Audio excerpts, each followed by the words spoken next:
오늘은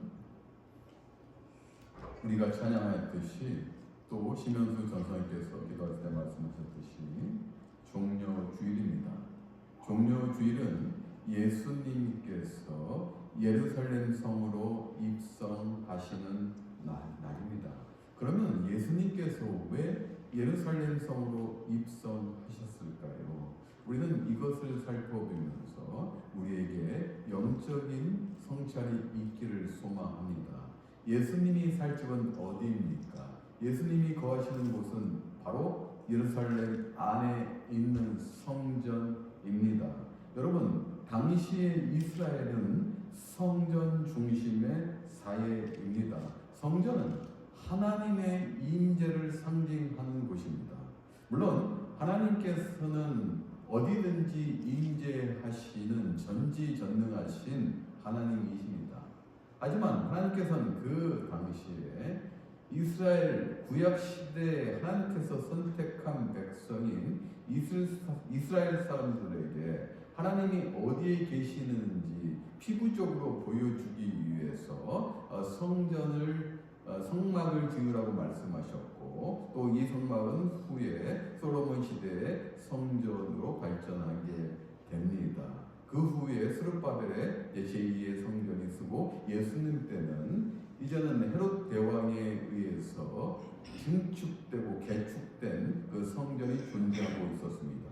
그 성전은 하나님께서 임재하시는 곳이라는 것을 상징적으로 나타내시기 위해서 하나님께서 그렇게 명령하셨던 것입니다. 그런데요, 여러분, 예수님께서는 하나님이시지만은 완벽한 인간으로 오셨습니다. 인간으로의 삶을 사셨어요. 그런데 예수님께서는 말씀하시기를 내 아버지의 집으로 장사하는 집을 만들지 말라 라고 요한복음에서 말씀하셨고, 마태복음, 마가복음, 누가복음 등 복음서에 보게 되면은 내 집은 기도하는 집이다, 만인이 기도하는 집이라는 거예요. 그러므로 그 집, 즉 성전 안에서 장사하는 장사치들과 환전상들을 꾸짖으면서 내쫓으신 적이 있습니다. 즉 예수님께서는 이 성전은 내 집이고 만민이 기도하는 집이라고 말씀하셨던 거예요. 그러므로 지금 예수님께서는 종려주일에 예루살렘 성으로 입성하시는 것은 당신의 집으로 가시는 길이라는 것을 우리는 알 수가 있습니다. 그런데요, 집으로 가시는데요, 보통 우리는 집으로 갈 때 금이 환영하듯이 없는 것도 좀 꾸며가지고 누추하지 않게 옷도 좀 잘 입고 여러 가지 이런 환경도 만들어서 금이 환영하는 게 상식적이지 않습니까? 그런데 예수님께서는 초라하게 어린 나귀를 타고 집으로 가시고 계십니다. 좀 이해가 안 되잖아요. 그죠? 다시 한번 제가 강조하지만은 우리가 멀리 살다가 고향, 집으로 갈 때는 진짜 멋있는 차도 좀 몰고 가고, 옷도 잘 입고, 또 돈도 좀 많이 가져가서 좀 베풀고, 내가 좀 잘 됐다 이렇게 보여주면서 가는 게 정상 아닙니까? 그런데 예수님께서는 전혀 그리하지 않으셨습니다. 나귀를 타고 가셨어요. 그런데요, 놀랍게도 예수님 이 시절부터 약 500년 전에 스가랴 선지자가 예수님께서 어린 나귀를 타고 집으로 가실 것을 계시했습니다. 예언하였습니다. 오늘 말씀이 그 말씀이에요. 오늘 말씀 9절 말씀을 읽어보겠습니다. 시온에 따라 크게 기뻐할지어다, 예루살렘에 따라 즐거이 부를지어다. 이중적인 표현을 썼습니다. 스가랴 선지자는 너희 모두는 즐거이 해야 된다는 거예요. 왜냐? 보라, 너의 왕이 너에게 임하시나니. 왕이 지금 임하고 있다는 거예요. 너희에게서 한 왕이 나서 너희를 기쁨과 감격의 시대로 이끌 것이라는 거예요. 그는 공의로우시며 또 구원을 베푸시며 그리고 겸손하셔서 나귀를 타시나니 나귀의 작은 것 어린 나귀라고 스가랴 선지자는 이야기하고 있습니다. 여러분, 스가랴 선지자가 누구입니까? 스가랴 선지자는 예루살렘이 멸망하고 성전이 파괴된 그 이후에 바벨론으로 이스라엘 사람들은 포로로 끌려가는데 그 시대 사람입니다. 여러분 잘 아시는 학계 선지자와 동시대의 사람이에요. 이 스가랴 선지자는 스룹바벨 총독과 대제사장인 여호수아를 도와 함께 영적인 지도자로 이스라엘 사회에 서 있었습니다. 그는 성전이 재건되어야 된다는 거예요. 여러분, 성전이 파괴된 것을 본 그 사람들은 다시 예루살렘으로 돌아왔을 때 그 당시 페르시아의 왕인 고레스에 의해서 그 칙령에 의해서 다시 예루살렘으로 복귀했을 때 그 폐허가 된 그 예루살렘을 보고 너무도 슬퍼하고 어떻게 이럴 수가 있을까? 하나님이 계셨던 것, 하나님께서 약속하셨던 것, 하나님께서 이끄셨던 그 곳이 폐허가 된 것을 보고 슬퍼하였습니다. 또 이 성전을 알지 못하는 2세대들이 있습니다. 그 이후에 포로기 때 태어난 사람들이겠죠. 그들에게도 이 성전이라는 것은 하나님께서 명령하시고 모세에게 명령하시고 지금까지 오시고 하나님의 살아 역사하시는 곳, 하나님의 영광이 있는 그곳을 다시 우리는 재건해야 되는 것이다. 그러나 사마리아 사람들의 방해로 성전은 고레스 칙령에 있었음에도 불구하고 데리우스 왕 때 지연되고 있었습니다.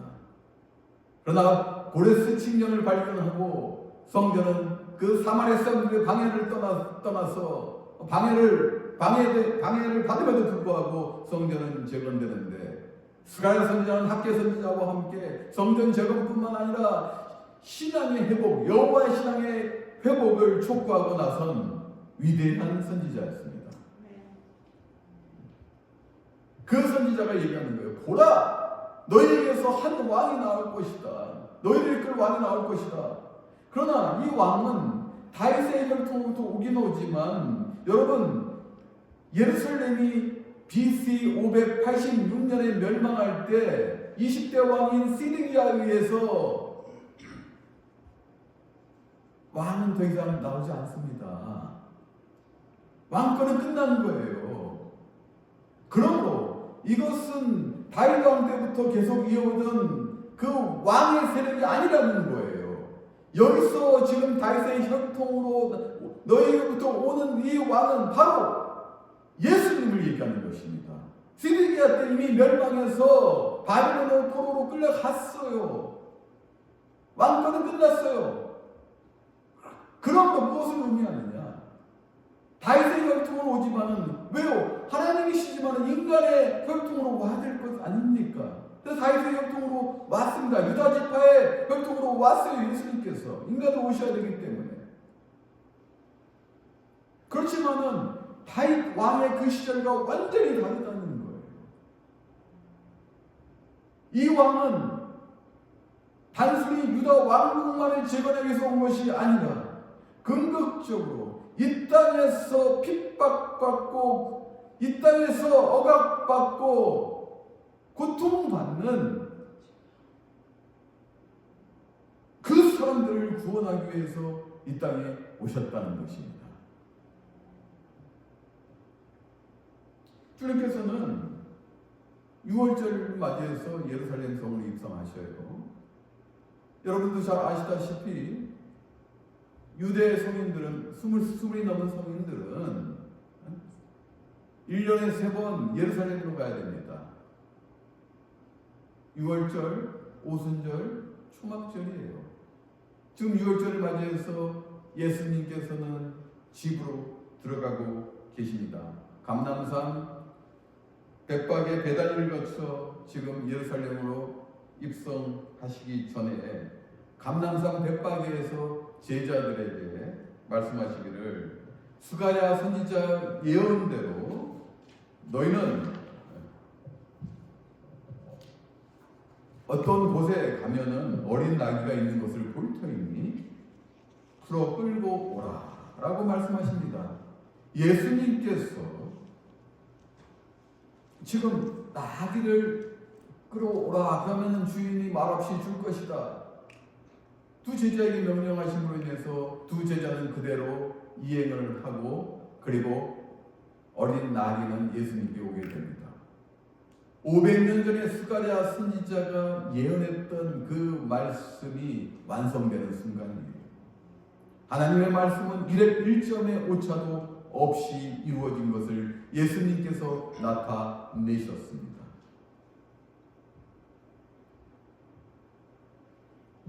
그런데요, 여러분, 나귀라는 동물에 우리가 다시 한번 초점을 맞춰봅시다. 예수님께서는 진짜 왕이 타는 하얀 백마 있지 않습니까? 아주 윤기가 나는 빛이 나고 윤기가 나는 그 백마를 타고 가실 수도 있는데 나귀를 타셨다는 거예요. 이 나귀의 공통점은 뭐냐면 짐을 나르는 데 사용되는 거예요. 여러분, 말은 그러면 어떤 데 사용됩니까? 말은 위험을 나타내기도 하지만은 말은 기동력이 좋습니다. 빠릅니다. 그리고 그 당시에는 전쟁에 이용됩니다. 예수님께서 원하셨던 것은 말을 타지 아니하시고 어린 나귀를 타신 것은 예수님께서 예루살렘 성으로 입성하는 것은 전쟁을 의미하는 것이 아니라는 것입니다.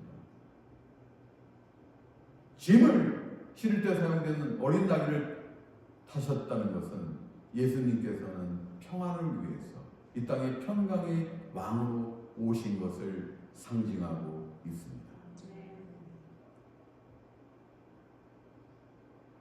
그런데 군중들이 이전 어린 나귀를 타고 오는 예수님을 바라보면서 우리가 오늘 찬송했잖아요. 호산나 호산나.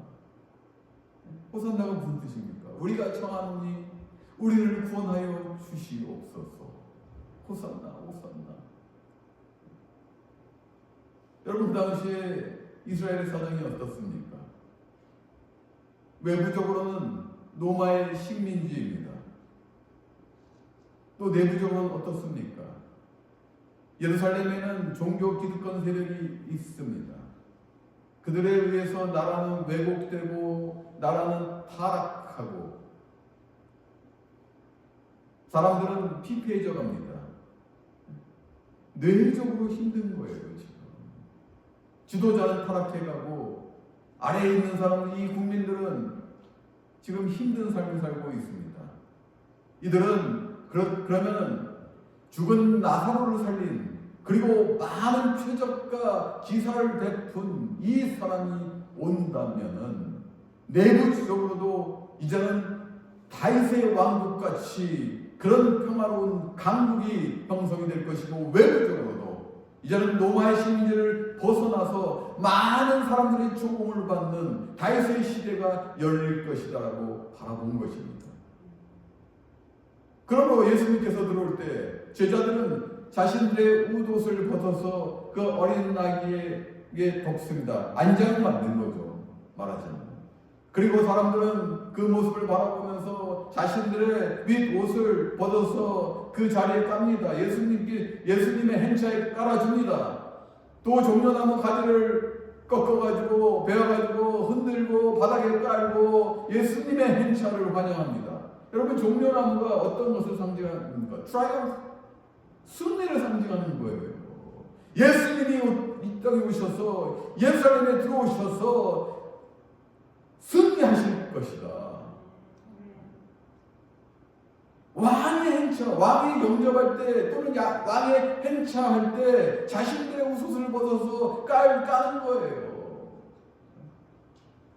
왕의 위엄을 나타내기 위해서 자신들의 윗옷까지 벗으면서 예수님께 존경의 표시를 나타냅니다. 종려나무 가지를 베어서 흔들면서 이제는 우리는 승리할 수 있습니다. 외적으로 로마의 식민지로 벗어날 수 있습니다. 내적으로도 우리는 이제 타락한 나라가 아닌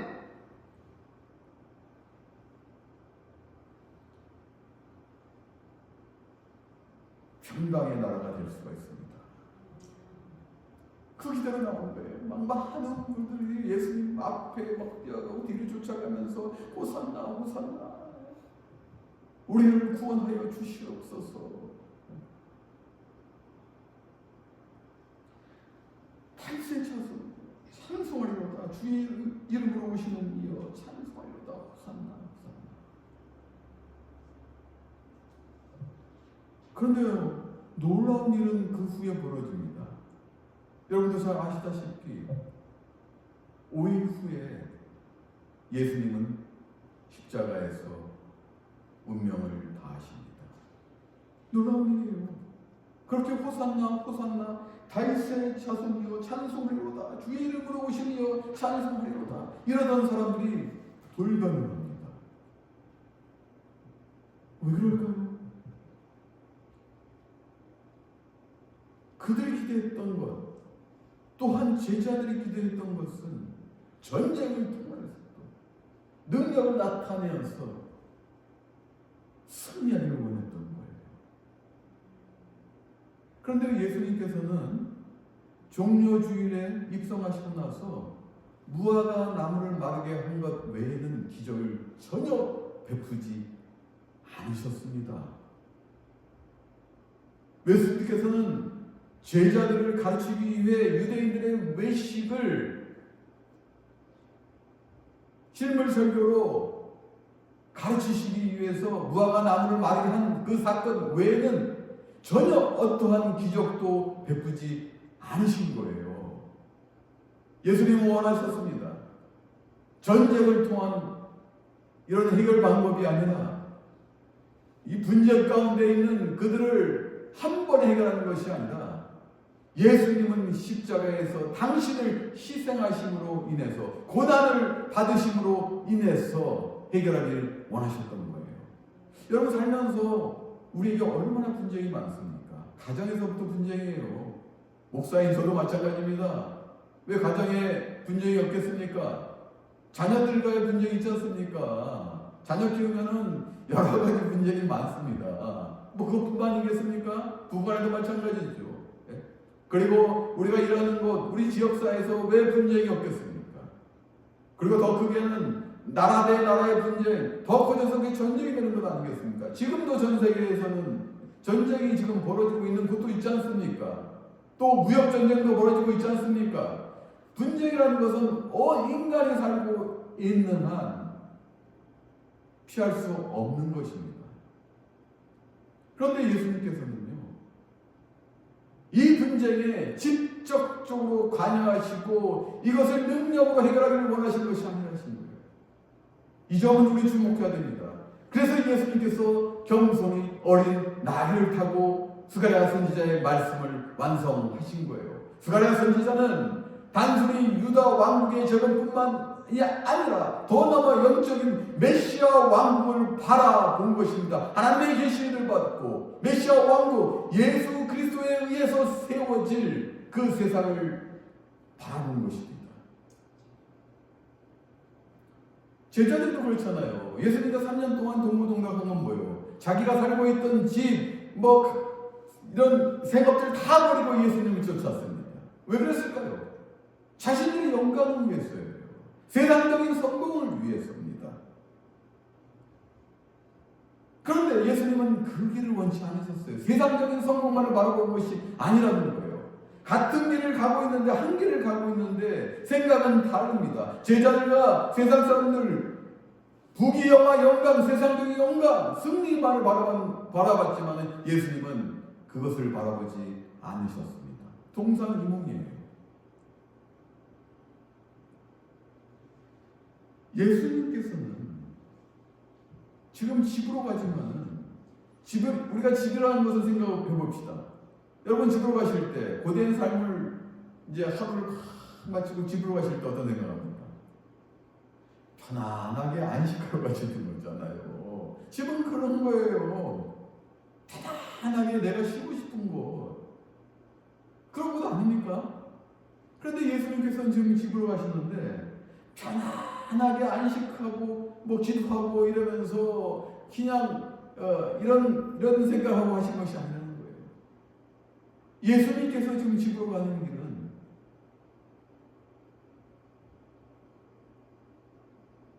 고난받으시고 더 나아가서 자신의 생명을 내어주시고 궁극적으로는 아버지 하나님의 꿈을 능동적으로 이루기 위해서 비전을 가지고 나아가고 계신다는 거예요. 우리와 틀려 집으로 가시는 길이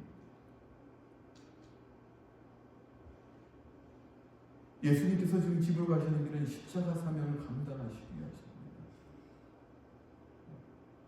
하나님께서 이 땅에 예수님을 보내신 목적, 그 사명을 감당하시고 이루시기 위해서 그 십자가의 죽음을 통해서 이 인류의 평화를 이루시기 위한 역설적 평화를 담보하시기 위해서 기초하시기 위해서 지금 가고 계신다는 것입니다.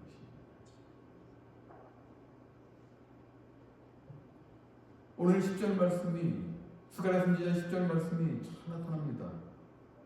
10절 말씀에 내가 에브라임의 병거와 에브라임은 북이스라엘을 얘기하는 겁니다. 사마리아 북이스라엘. 내가 에브라임의 병거와 예루살렘의 말을 끊겠고 전쟁하는 활도 끊으리니 그가 이방 사람에게 화평을 전할 것이요 그의 통치는 바다에서 바다까지 이르고 유브라데 강에서 땅끝까지 이르라. 전 세상에 평강의 왕으로 오신 예수 그리스도 이 복음이 전파될 것을 스가랴 선지자는 예수님 시절부터 500년 전에 계시하고 있습니다. 서로 반목하고 적대시하며 해하는 일을 근절시키는 것, 폭력과 파괴, 상해를 저지르는 것을 철저히 중단시킬 것을 의미하고 있습니다. 예수님은 12군단의 그 천사들을 이끌고 전쟁을 오신 것이 아니에요. 예수님은 검으로 이 땅을 지배하러 오신 것이 아니에요. 그리고 그 구약시대 하나님께서 선택한 그 백성들과 이방인들의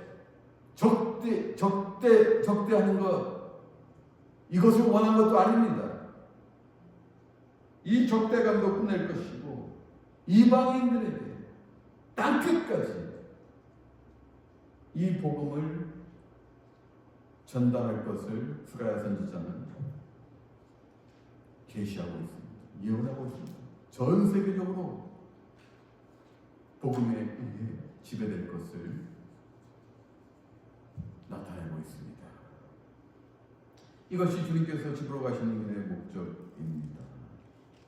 바로 죄악으로부터 구원이며 영원한 생명으로 덧입힐 구원입니다.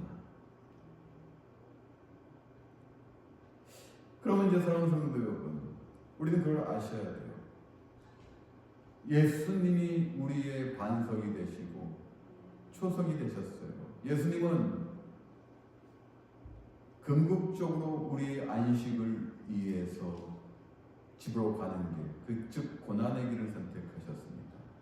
그 당신 한 분으로 인해서 우리는 영원한 안식을 얻을 수가 있습니다. 이것을 아셔야 돼요. 여러분 누가복음 15장 보면은 탕자의 귀향이 나옵니다. 이 탕자가 어떤 사람이었습니까? 둘째 아들로서 아버지가 죽지도 않았는데 유산을 주십시오. 이것은 있을 수 없는 일이에요. 여러분 근동 지역의 문화와 또 우리 지역 문화도 비슷합니다. 근동 지역과 우리 지역도 같잖아요. 유산이라는 것은 부모가 죽은 이후에 받을 수 있는 것입니다. 그런데 아버지가 죽기도 전에 나의 목을 주세요. 인자하신 아버지는 그 목을 줍니다. 자신의 목을 받은 이 둘째 아들은 먼 나라로 가서 방탕하게 살며 그 돈을 다 날립니다. 그리고 그 땅에 흉년이 들어서 그는 먹고 살기 위해서 유대인들이 가장 싫어하는 부정적인 동물 돼지를 키우는 일에 종사합니다. 유대인들은 돼지를 부정적으로 지금 모세의 율법에 의해서 부정하게 여겨서 먹지도 않지 않습니까? 근데 그는 먹고 살기 위해서 이 둘째 아들은 돼지 키우는 일에 일할 뿐만 아니라 돼지들이 먹는 지업 열매나무, 구죽콩 나무의 열매입니다. 그게. 지업 열매 이걸 먹고 살아요. 이거 돼지들이 먹는 사료입니다. 이렇게 비참하게 살다가 그는 문득 깨닫습니다. 내가 아버지의 집에 있을 때가 가장 행복했었지.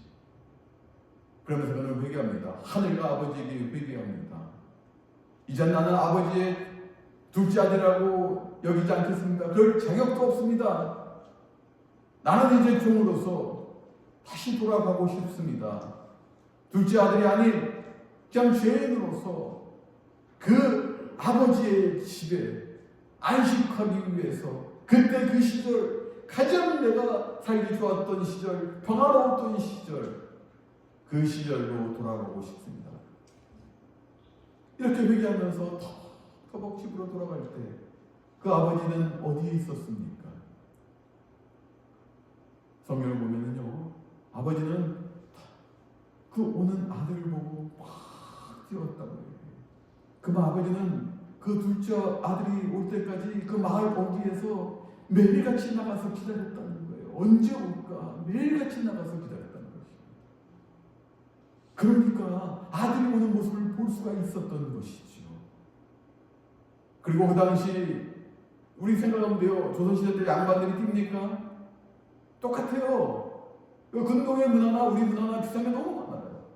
근데 아버지는 발바닥에 볼줄로 뛰었다는 것은 그건 창피한 일입니다. 그럼에도 불구하고 아들이 오는 그 모습을 보고 발바닥에 볼줄로 막 뛰어가서 감사하며 아들에게 맡기싸고요. 아들에게 귀한 비싼 옷을 입힙니다. 존귀한 자라는 걸 나타내는 거예요. 손가락에 반지를 끼웁니다. 너는 나의 둘째 아들이라는 것을 그 권위를 나타내고 있는 거예요. 그리고 새 신발을 신습니다. 신발은 자유를 의미하는 것이에요. 이제 너는 더 이상 종의 신분이 아니라 너는 아버지의 자녀로서 자유롭다는 것을 나타내는 것입니다. 이거예요. 우리가 집으로 가는 길은 바로 이겁니다. 예수님께서 이미 당신이 수단을 당하심으로 인해서 추석을 놓으셨어요. 그러므로 우리는 집으로 가는 길, 이제 예수 믿고 아버지의 집으로 가는 길은 안식이, 영원한 안식이, 분쟁도 없고 슬픔도 없고 갈등도 없고 걱정도 불안도 없는 이 안식처. 우리가 잠시 이 집을 떠나왔지만 다시 우리는 아버지의 집, 하나님 아버지의 집으로 가는 그 길로 나서야 됩니다. 바로 그 길은 여러분 오늘 종료주일입니다. 예수님과 함께하는 거예요. 예수님이 고난 받으셨잖아요. 영원한 안식을 위해서 고난 받으셨잖아요. 그러면 우리 같이 동참합시다. 예수님 그러셨군요. 이렇게 귀한 뜻이 있으셨군요. 예, 저도 예수님과 함께하겠습니다. 우리에게 주는 고난, 예수 믿어서 받는 고난, 또 세상에서 영육간에 주는 이 고난, 예, 감사하며 기꺼이 받겠습니다. 예수 믿으심으로 인해서 내가 영원한 안식처로 이제는 들어가게 되지 않습니까? 나는 이제 집으로 가는 길 감사합니다. 기쁩니다. 분명히 나를 맞이해 주실 그 하나님 아버지 감사합니다. 마을 어디에 있었던 나를 기다리고 계시는 하나님 아버지, 좋은 옷으로 반지로 신발로서 나를 입혀주신 그 아버지 하나님 감사합니다. 이제 예수만 믿고 따르고 그 신앙의 삶을 살겠습니다. 이러한 좋은 일들이 되길 바랍니다. 여러분 집으로 돌아가십시오. 예수님과 집으로 가십시오. 그리고 영원한 안식처에서 주님을 찬송하시며 이 땅에서 기쁨과 감사, 평안으로 여러분 삶을 일궈나가시며 거룩한 하나님의 자녀들 다 되시기를 주님의 이름으로 축원합니다.